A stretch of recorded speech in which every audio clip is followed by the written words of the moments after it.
Oke, Assalamualaikum warahmatullahi wabarakatuh. Perkenalkan, nama saya Abdul Razak Barakati. Di sini saya berlaku sebagai moderator pada presentasi kali ini. Dan teman-teman saya di sini akan membantu untuk mempresentasikan materi yang ada pada slide ini. Kemudian alasan kami mengangkat judul materi ini dikarenakan pembahasan elektro itu tidak pernah terlepas dengan yang namanya listrik, karena PLTS itu sendiri sebagai penghasil listrik menggunakan cahaya sinar matahari. Kemudian yang dimana pada PLTS ini terdiri dari beberapa bagian yang masing-masing itu mengambil bagiannya. Untuk PLTS bagian on grid yang akan menjelaskan materinya adalah saya sendiri, dan untuk off grid adalah Arya Sadewa, dan hybrid adalah Ebri Febrian. Dan dampak dari pembuatan PLTS ini dengan hubungan PLTS dengan elektro itu adalah Fakrudin. Kemudian saya akan langsung saja untuk PLTS on grid. PLTS on grid adalah salah satu sistem pembangkit listrik tenaga surya yang mengubah energi panas matahari menjadi arus listrik yang digunakan pada perumahan, gedung, perkantoran, dan pabrik.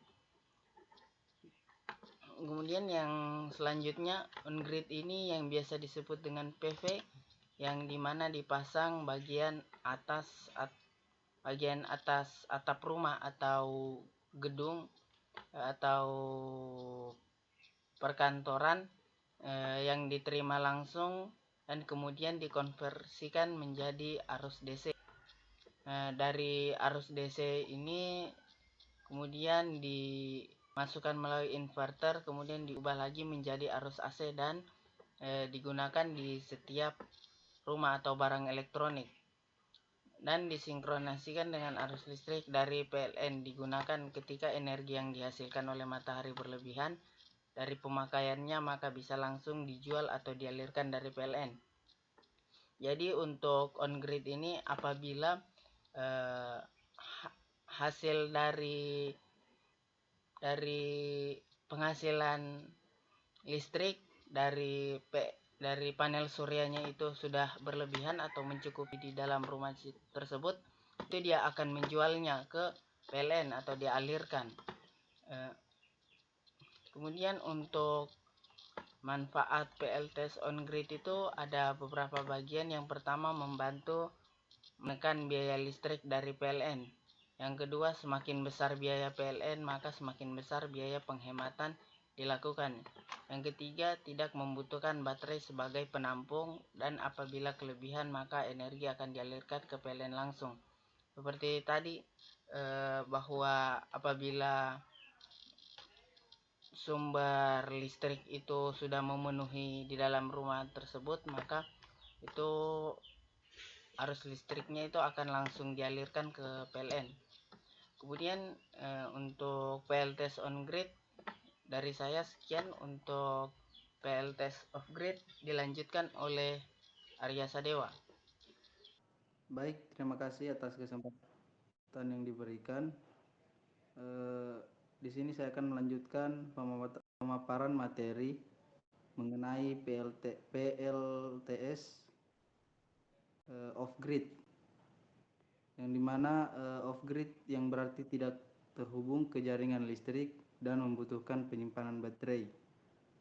Maksudnya dia tidak menggunakan jaringan listrik, yaitu dia tidak menggunakan interkoneksi pada jaringan PLN, tetapi dia menggunakan sumber daya matahari yang kemudian disimpan ke dalam baterai.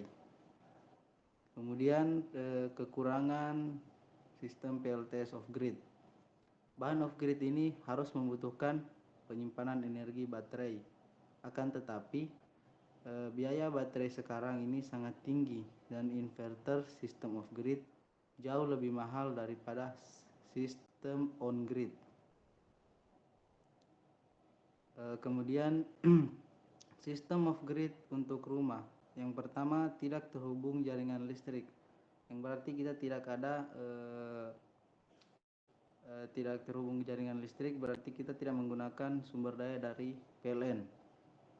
Kemudian yang kedua, menghemat biaya BBM untuk genset.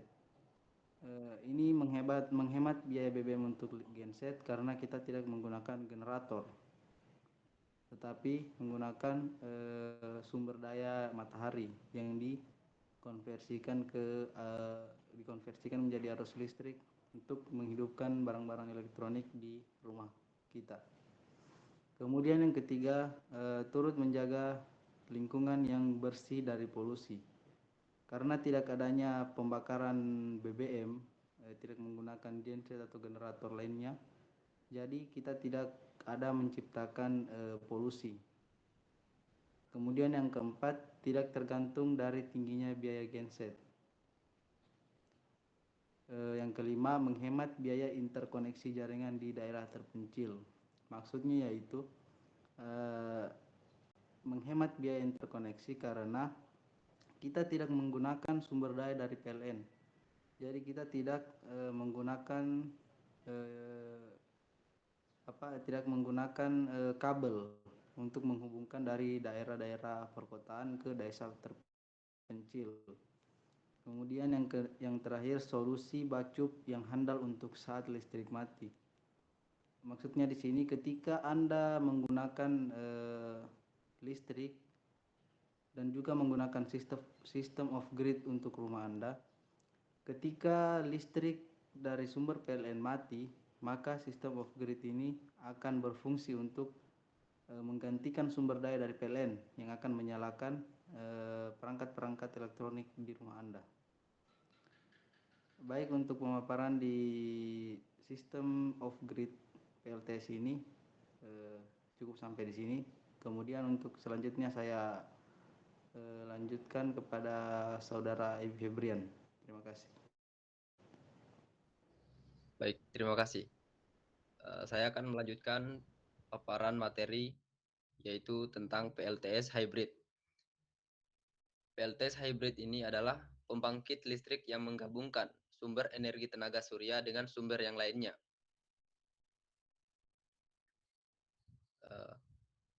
Lanjut. Gabungan listrik dari PLTS hybrid. Yang pertama, diesel, gas, panas bumi, dan angin. Tujuan penggabungan energi listrik ini adalah untuk menjaga kesinambungan suplai energi dan mengoptimalkan penggunaan energi hijau. Jika berada pada definisi ini, maka PLTS hybrid hanya menggunakan sumber energi terbarukan dan tidak memakai energi listrik yang dihasilkan menggunakan minyak, gas, dan batu bara. Jadi dari gabungan listrik dari PLTS hybrid ini itu dihasilkan tidak berasal dari minyak, gas, dan batu bara, tetapi murni dari tenaga surya langsung. Lanjut. Asal PLTS hybrid.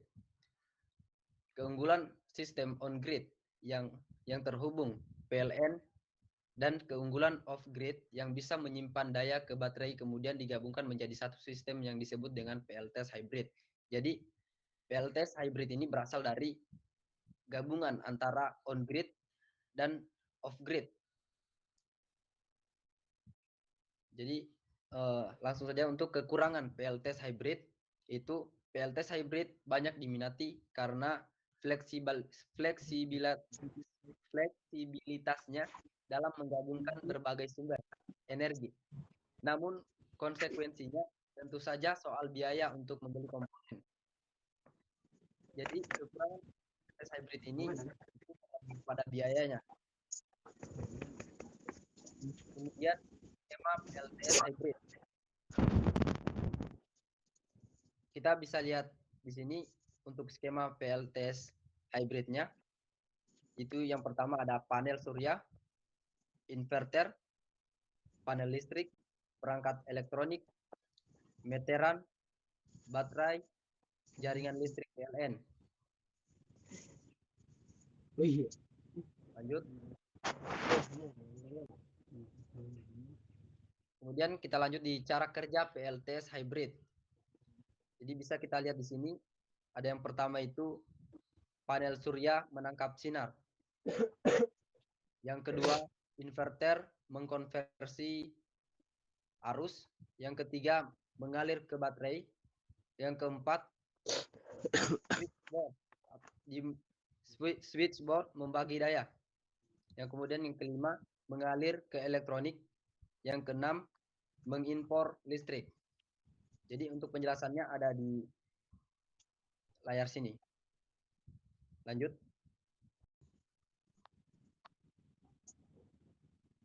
Untuk dampak dari adanya PLTS. Dampak dari adanya PLTS ini akan dilanjutkan atau dipaparkan dari saudara saya, yaitu Fakrudin. Ya, baik. Terima kasih. Di sini saya akan membacakan dampak dari adanya PLTS tersebut. Selain PLTS membawa dampak positif seperti pertambahan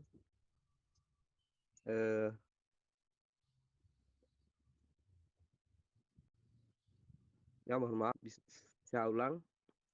Selain PLTS membawa dampak positif seperti pertumbuhan ekonomi atau ekonomi growth, meningkatkan akses aset dan kapabilitas. PLTS juga membawa berbagai dampak negatif dalam kondisi sosial masyarakat, seperti meningkatnya angka kriminalitas, adanya aktivitas prostitusi di malam hari, perubahan kebudayaan, dan adanya pemisahan kelas di antara masyarakat. Hubungan PLTS dengan elektro, yaitu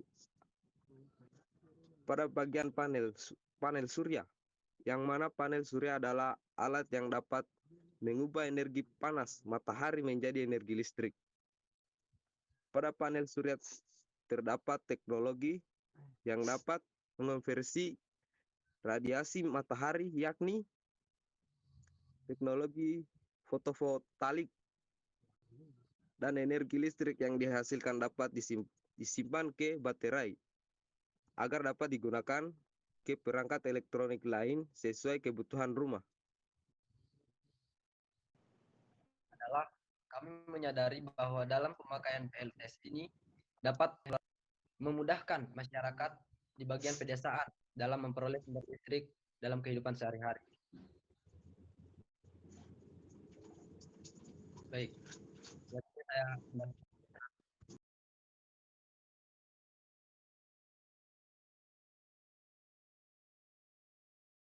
You wanna put a ring on my finger? Put it on and make him wanna marry me. Yeah. Put it on and make him wanna marry me.